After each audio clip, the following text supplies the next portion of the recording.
Hello, my name is Carlos Andrés Rodriguez. This is my ID and this is my presentation.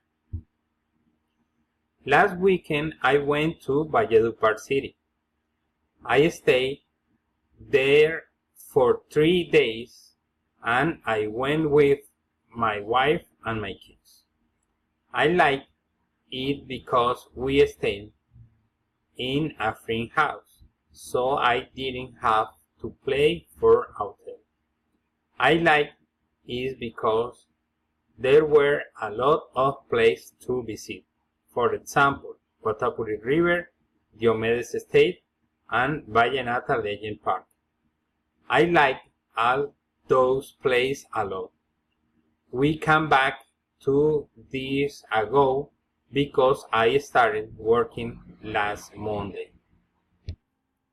I recommend that people wear an umbrella because every day is sunny. It is a good idea to walk when you want to go any place because places are closed. It is important that people visit parks where they can run and go for a walk.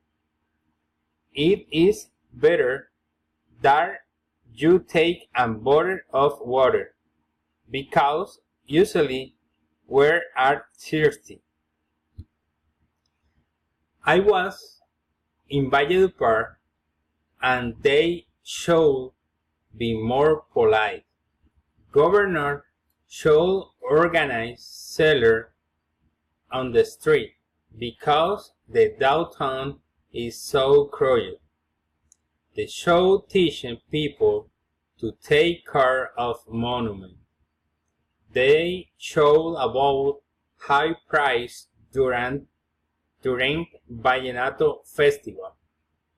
People shouldn't throw the trash in the river. They shouldn't let people promote disorder in the city. The seller shouldn't bother people we are visit the city. The mayor shouldn't let people jump to the river from the bridge. Thank you. Good night.